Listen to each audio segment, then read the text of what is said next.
जी अस्सलाम वालेकुम व्यूअर्स, क्या हाल चाल है? ठीक ठाक है। उम्मीद करता हूँ कि भाई आप सब लोग खैरियत से होंगे। अल्हम्दुलिल्लाह मैं भी आपका भाई बिल्कुल ठीक ठाक हूँ। अल्लाह का बहुत एहसान है।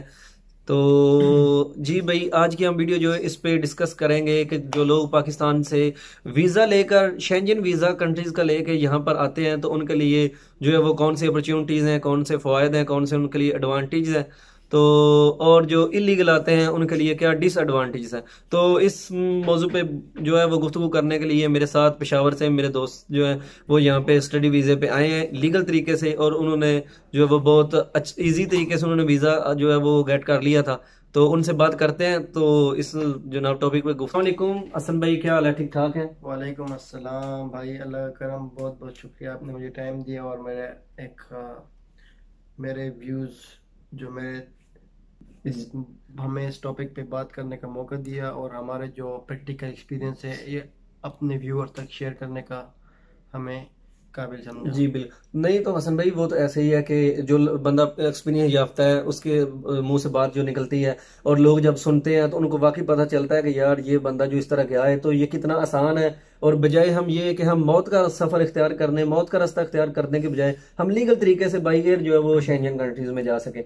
तो आपको मैंने इसलिए इसके जो है ना वो मैंने बेहतर समझा कि अपने जो दोस्त हैं, अपने भाई हैं, मुझे यूट्यूब पे फॉलो करते हैं और लाइक करते हैं, वीडियो को सब्सक्राइब करते हैं और चैनल को सब्सक्राइब करते हैं, वीडियोस को लाइक करते हैं। तो उनसे आपकी जो है ना वो राय उनको भी मालूम हो जाए कि भाई किस तरह के जो है हमें एडवांटेज है वहाँ पे। तो इसके बारे में, तो आप पाकिस्तान से आपको किस तरह जो है वो शौक आया कि आप जो है ना वो शेंजन वीज़ा लेके आए?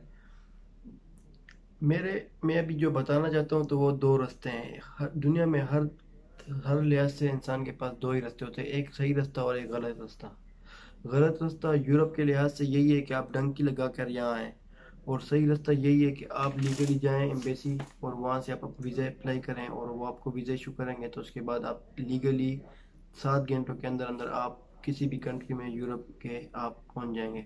तो मैं सबसे पहले तो बात यही करूँगा, as a illegal when you come to any country from hmm. Pakistan, so how how many troubles you face. सो मैं इसीलिए आपसे बात करूँगा, जब एक बंदा, मेरे काफ़ी दोस्त हैं जिनको मैंने खुद समझाया कि भाई ऐसा मत करो, गलत रास्ता मत अपनाओ। तो मेरे काफ़ी दोस्त, 3 दोस्त मेरे रास्ते में ही वफात पा चुके हैं। वो डैंकी के थ्रू आ रहे थे? टैंकी के थ्रू आ रहे थे। मतलब वो पाकिस्तान से ईरान, ईरान से ईरान, तुर्की, हाँ तुर्की से? हाँ। तो मैं अल्लाह उनको अकबर। सबसे बड़ी बात यही बताऊंगा कि खुदारा, जब आप यहाँ पर डंकी लगा के भी आते हैं तो सबसे पहले आप अपने सर पे कफन बांध के आते हैं, और इसके अलावा जिस माँ बाप ने आपको इतना पाला पोसा होता है, इतनी उम्र तक, इस स्टेज तक, इस लेवल तक आपको वो लेके आते हैं, बिल्कुल तो बिल्कुल जब सही। आप अपने घर से कफन बांध के निकलते हैं तो सिर्फ आप अपने सर पे कफन नहीं बांधते हैं, उनके अरमानों के ऊपर भी कफन बांधते हैं। जो सेहरा वो आपके देखना चाहते हैं आपके बिल्कुल ऊपर, बिल्कुल। वो आप उस सेहरे की उम्र में आपके सर पे कफन देख लेते हैं, तो उनके दिल से भी अल्लाह ही खबर होता है कि अल्लाह मेरा बच्चा किस तरह होगा, किस हाल में होगा, क्या कैसे वो इन मुश्किलात से गुजरेगा और कब तक अपनी मंजिल मकसूद तक पहुंच जाएगा। बिल्कुल बिल्कुल ऐसा ही है। तो मैंने जब देखा, मैंने दोस्त को मैंने मना भी किया। तो जब वो पाकिस्तान से ईरान घुसे, फिर ईरान से तुर्की जब क्रॉस कर रहे थे तो उनके ऊपर बॉर्डर्स के ऊपर फायर हो गई। फायर हो गए? तो उनमें से मेरे 2 दोस्त ऑन द स्पॉट वो पहाड़ से नीचे गिर गए। हो। तो जिस नीचे के गिरने की वजह से आज तक उनकी हड्डियां भी मालूम ना हो सकी कि वो कहाँ पर गिरे। घर वाले तो ये कह रहे होंगे हमारे जो उसकी माँ भी, बच्चे हैं माँ भी, हाँ जी हाँ। वो कमाई करने के लिए गए हैं, हमें हमारा जरिया बनेंगे। तो लेकिन क्या पता था कि उनकी हड्डियां भी जो है ना वो नहीं मिलेंगी वहां पे। तो इससे मैं अपने और भी एक्सपीरियंस शेयर करना चाहता हूँ कि प्यारे भाई लोगों, जो लोग समझते हैं कि हमें यूरोप का वीज़ा नहीं मिल सकता, तो ये बिल्कुल गलत बात है। मैंने खुद लीगली यूरोप का वीज़ा अप्लाई किया और इंतहाई कम पैसों पे मैं यहाँ पर पहुँच गया। तकरीबन मेरा टोटल खर्चा जो लगा है वो 5 लाख, मतलब अपना जेब खर्चा भी मिला के मैंने तकरीबन अपने साथ डेढ़ डेढ़ लाख रुपए अपने साथ लेकर आया था, और उसके अलावा मेरा 4 लाख रुपए अलग से लगा है। मतलब कि हसन भाई कह रहे हैं कि 4 लाख रुपया मेरा सिर्फ स्टडी वीजे पे लगा है, जी तो 1.5 लाख वो अपनी पॉकेट मनी साथ में ले गए थे जो हाँ। उन्होंने यहाँ पे आके एक्सपेंड करनी थी। तो ये आपका जो वीजा ये कितने मंथ का था जो अभी आप लगा के आए ये हैं? जो वीज़ा है वो 2 साल का मिलता है। आप चाहे किसी भी कंट्री का अप्लाई करें यूरोप में, आजकल पाकिस्तान का इमेज पूरी वर्ल्ड वाइड में जो है तो एक पॉजिटिव है। आप किसी भी कंट्री जाएं, एज आजकल तो जर्मनी ने भी अपने पाकिस्तान में ऐलान करवा दिया है कि आप आएंगे तो हम्म। हम आपको वीज़ा दे देंगे। मेरे काफ़ी जबरदस्त दोस्त, और जबरदस्त। आजकल कनाडा भी पाकिस्तान के लिए वीज़ा इश्यू कर रहा है। तो मैं आप सब लोगों से खुदारा रिक्वेस्ट करता हूँ कि अपनी ज़िंदगियों और अपने मुस्तकबिल के मुहाफ़िज़ खुद बने। ऐसी बेवकूफ़ियाँ करके कि आप इल्लीगल रास्ते अपनाएं और अपने ऊपर सर को कफन बांध के आप निकलें घर से। तो और दूसरी बात, मैंने अभी अपना जिक्र किया कि मैं लीगली आया और मेरे टोटली हाँ। 4 लाख रुपए लगा है। तो ये आपने वीजा वो कहाँ पे अप्लाई किया था मैंने मतलब? एम्बेसी से अप्लाई किया और हर बंदा कर ये सकता है। इस्लामाबाद में जाके किया हाँ था? जी, इस्लामाबाद में जाएं और लीगल टोटल 2 महीने का सारा प्रोसेस टाइम होता है। जब आपका इंटरव्यू हो जाता है आपको 60 दिन के अंदर अंदर आपको वो रिप्लाई, अप्रूवल लेटर आ हाँ जाता है आपका? अप्रूवल दे देते हैं, आप फिर जाके बिल्कुल अपना सही। वीज़ा रिसीव कर सकते हैं। तो 4 लाख रुपए बिल्कुल आसानी से आप लगा के, या 3-4 लाख रुपए, ये भी मेरे तब लगे कि मैंने कंसल्टेंट को 3,55,000 सिर्फ कंसल्टेंसी के दिए। ओ। उसके अलावा इसका कोई खर्चे नहीं है। ठीक है। अगर आप इलीगल डंकी लगा के आते हैं तो मैंने काफी लोगों को देखा, पहली बात तो वो मौत के रास्ते से गुजर के आते हैं, उसके बिल्कुल अलावा बिल्कुल बिल्कुल। वो 10 से 15 लाख रुपए लगा के आते हैं। भाई 12 लाख तो मैंने खुद खर्च किए अपने ही नाथों से। हाँ, तो आप खुद ही हमारे साथ सबूत बैठे हुए हैं मतलब। बिल्कुल ऐसे ही हाँ, ऐसे तो ही। मैं आप सबको यही कहूँगा कि अपने वालिदैन के ऊपर रहम करें, अपनी ज़िंदगियों के ऊपर रहम करें और इन तकलीफ़ात से बचें। आज भी कुछ लोग आए हैं तो उनके रास्ते में इतनी शदीद, वो अपने हमें किस्सा बता रहे थे कि हम इतनी मुश्किलात से होके गुजरे हैं। और दूसरी बड़ी बात, जब आप इलीगली इंटर हो भी जाते हैं, पहली बात तो वो 3 तिहाई मौत का मराहल से आपको गुजरना पड़ता है। और जब आप इंटर हो भी जाते हैं तो उसके बाद जो हम सोच लेके आए होते थे कि ये यूरोप ऐसा है, हम ये अपना करियर बनाएंगे, फ्यूचर बनाएंगे, और हम पता नहीं क्या क्या, ऐसा ही होता है ना। बिल्कुल ऐसा ही तो होता है। उसके मुकम्मल ही ऑपोजिट होता है, मीन्स उसे यूरोप ऐसा बिल्कुल भी नहीं जैसे हम समझते हैं। यहाँ पर शदीद तरीन मुश्किलात से, और जो लोग इल्लीगल आते हैं वो तो इंतहाई जलालत की ज़िंदगी गुजार रहे हैं। कोई शक नहीं कि उनके खाने पीने का, उनके उठने बैठने का, उनके काम करने का, यहाँ तक कि वो अभी भी वो इतनी हाइपर टेंशन की वजह से वो हाई डोज ऑफ ड्रग्स ले रहे हैं। ऐसा ही है बिल्कुल ना। ऐसे। वो अभी दोस्त बता रहे थे। हम्म। अभी जनाब वो आए हैं हमारे 6 भाई जो है ना, वो बोस्निया से 20 दिन में इधर पहुंचे हसन भाई। तो हाँ वो कह रहे थे कि रास्ते में इतनी बर्फ थी कि हमारे घुटनों तक बर्फ थी, तो हम उसमें चलते आए हैं। तो और क्या वो बता रहे थे कि हम पहाड़ से शायद हाँ हाँ हाँ, पहाड़ से होके गुजरे हैं। और उनके साथ भी एक लड़का था जो स्लिप हो गया, जिसकी वजह से वो भी वो वफात कह पा रहे थे कि चुके हैं। वो क्रोशिया के जंगलात में गिर गया हमसे, और हाँ। वो हमें इतनी गहरी खाई थी कि हमें पता ही नहीं चला कि वो कहाँ चला गया, ना ही उसकी आवाज आई है। अब अल्लाह जानता है वो बच गया, जिंदा है या फौत हो गया। तो ये उसको अब वो जानता है या उसका खुदा जानता है। तो वहां पे रास्ते में कोई भी नहीं पकड़ता, बिल्कुल ऐसे ही होता है। तो दूसरी अहम बात उन्होंने ये की है कि वहां पे हमारे साथ में पानी नहीं था। 4 दिन हमने बगैर पानी के बर्फ खा खा के गुजारा किया है। तो एक जगह पे गंदा पानी मिला था बारिश का, तो वो इतना गंदा था कि उसको फिल्टर करके जो है ना, अपनी बनैन के साथ वो कह रहे थे कि हमने फिल्टर करके तो उसको पिया है। तो बाद में उसका जायका इतना कड़वा था, वो पत्ते उसमें पत्तों का रस शामिल हो गया था, तो इतना कड़वा था कि वो कह रहे हैं कि हमने उसमें कॉफी डाल के ना तो फिर उसका जायका चेंज किया और उसको चिकड़ काफी बना के हमने पी है। मतलब कि इस तरह का वो कह रहे थे।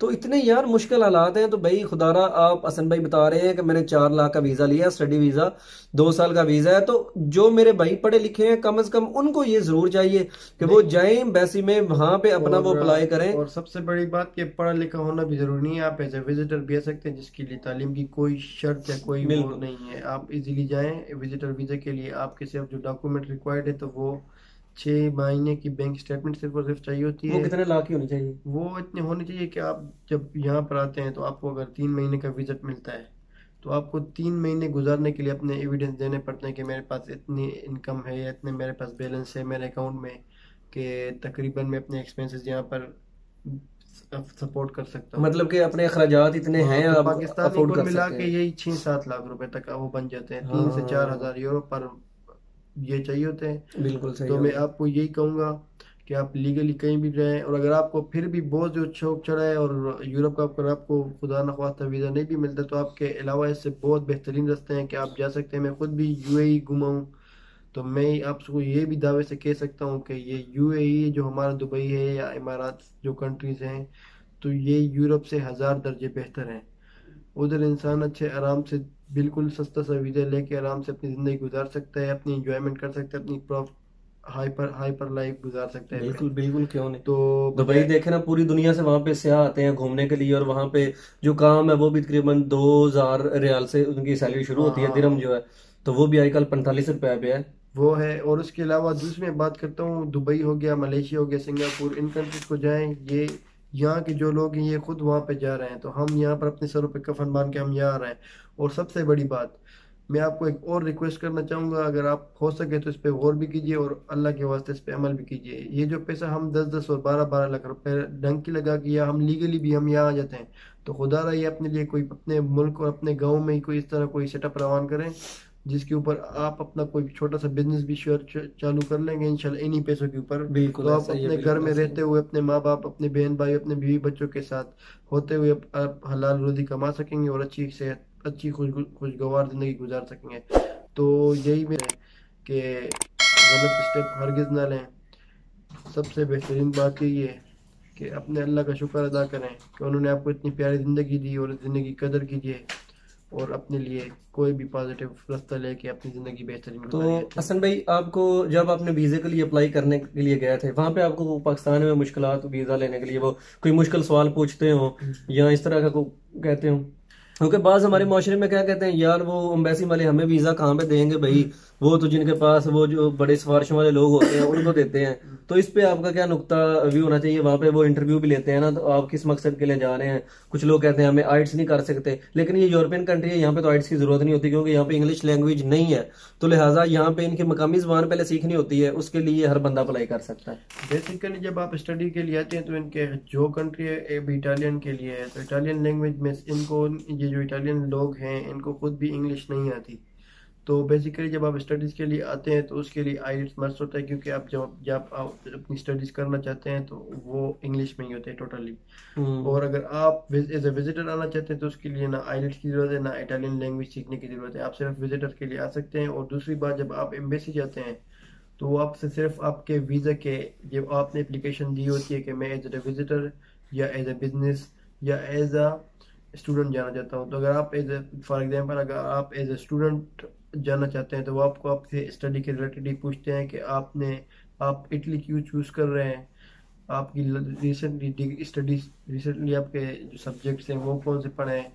मीन्स से मैंने तो एमबीए किया था पाकिस्तान में, तो मैं अपने फर्दर स्टडीज़ के लिए उसी फील्ड में आया।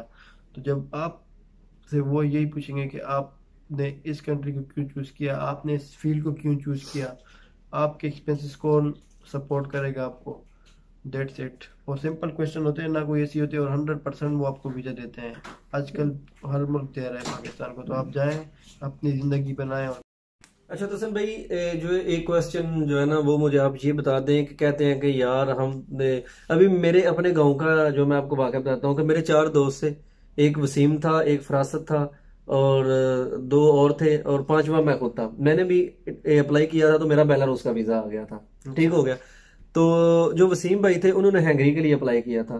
फरासत ने भी जो है वो पोलैंड के लिए अप्लाई किया था। तो उन्होंने 35-35 हजार रुपया पाकिस्तान में जो फैसलाबाद का एक एजेंट था जिसका नाम शाहद भाई था उसको जमा करवाए थे, लेकिन वो ना एजेंट मिला है, ना उनको वीजे मिले हैं, तो ना ही वो पैसे वापस मिले हैं। तो ये पाकिस्तान में बहुत हो रहा है, तो इसके बारे में आप क्या कहना चाहेंगे? सबसे बड़ी बात अभी मैंने मेंशन किया कि जब आप एम्बेसी जाते हैं, एम्बेसडर आपसे आपसे इंटरव्यू लेगा। उसके बाद अगर आपके इंटरव्यू से वो सेटिस्फाई होगा तो वो आपको वीज़ा इशू कर देगा। तो यही बात मैं आपको ये भी यहाँ भी बताऊंगा कि कुछ लोग ये कहते हैं कि किसी एजेंट का नाम लेते हैं कि यार उस एजेंट के पास वीज़े आए हैं, इंग्लैंड के वीज़े आए हैं। कंसल्टेंट जो हाँ होते हैं। हाँ। तो ये तो ऑटोमेटिकली बकवास निकली ये बात, क्योंकि आप खुद ही जाना पड़ता है आपको एम्बेसी। आपकी बिल्कुल जो सही हो गया। ओरिजिनल डॉक्यूमेंट या आपके जो ओरिजिनल पासपोर्ट होता है वो सिर्फ और सिर्फ अगर कोई कंसल्टेंट के थ्रू भी आप अप्लाई करना चाहते हैं तो वो आपसे आपके स्कैन डॉक्यूमेंट मांगेगा, जो आपकी हाँ ऑनलाइन, जब आप किसी भी कंट्री का अप्लाई करोगे तो उसकी एप्लीकेशन में ऑनलाइन फिलिंग करेगा तो वहाँ पर वो अपलोड करने होते हैं बिल्कुल। ऑनलाइन ही। तो इस तरह ना आपको कोई ओरिजिनल डॉक्यूमेंट चाहिए ना किसी किस्म का पासपोर्ट ओरिजिनल, हाँ वो जो चाहिए होता है। तो जब आप वो एप्लीकेशन आप प्रिंट आउट करवा के आप जाते हैं एम्बेसी, तो उस टाइम एम्बेसडर या वीजा ऑफिसर के सामने जब आप वो रखते हैं तो वो वहाँ पे देखता है कि हाँ ये बिल्कुल ठीक सही है। हो गया। तो आप कभी भी धोखा मत हो कि कोई कहे कि यार वो एजेंट है या वो आपको वीजा लगा के देगा। कोई भी आपको वीजा नहीं लगा के दे सकता। आपने खुद ही जाना होता है, आपने खुद ही इंटरव्यू देना होता है, उसके बाद बिल्कुल आपको खुद ही हैंड बाई हैंड अपना पासपोर्ट कलेक्ट करना पड़ता है। बिल्कुल ऐसा ही और है। एम्बेसडर आपको आपके परफॉर्मेंस और आपके इंटरव्यू की बेस के ऊपर आपको वो वीजा इशू करते हैं। बिल्कुल सही हो गया। तो इंशाल्लाह हसन भाई जो है ना वो नेक्स्ट वीडियो जो है ना उसके लिए हम फिर करेंगे। तो व्यूज, अगर किसी भाई के जहन में कोई सवाल आ रहा है तो हसन भाई मेरे साथ ही हैं, अभी इधर मेरे साथ ही होते हैं। तो आप अपनी राय का इजहार कमेंट में ज़रूर करना है। तो जो सवाल आपके जहन में आते हैं जो हम मैं इनसे नहीं कर सका या उन्होंने जो है ना उनके जहन में नहीं आए, तो क्योंकि हर बंदे का एक डिफरेंट माइंड होता है, तो आपने काइंडली जाके जो है वो कमेंट बॉक्स में मुझे ज़रूर बताना है कि हसन भाई से पूछ दें, हमें ये बात पूछ दें, या वो मतलब जो भी आप एज आपके जो माइंड में आती है तो वो अपने कमेंट बॉक्स में जाके ज़रूर करना है। और जनाब, अगर वीडियो अच्छी लगती है तो आपने वीडियो को लाइक ज़रूर करना है, चैनल को सब्सक्राइब करना है, और जो है ना वो मज़ीद मालूमात के लिए हमारा जो बेल का आइकन है चैनल का उसको ज़रूर प्रेस कर देना, ताकि हर नई आने वाली वीडियो आप तक बर वक्त पहुँच सके। तो इनशाला हसन भाई ठीक है, मिलते हैं फिर नेक्स्ट वीडियो में। सेकंड पार्ट में इंशाल्लाह हम इसके बाद एक और पार्ट बनाएंगे, तो उसमें जो बातें रह गई हैं वो भी ज़रूर शेयर करेंगे। और ठीक है फिर जी। इजाज़त दें, तो इंशाल्लाह नेक्स्ट वीडियो मिलते हैं। ओके, अल्लाह हाफिज़।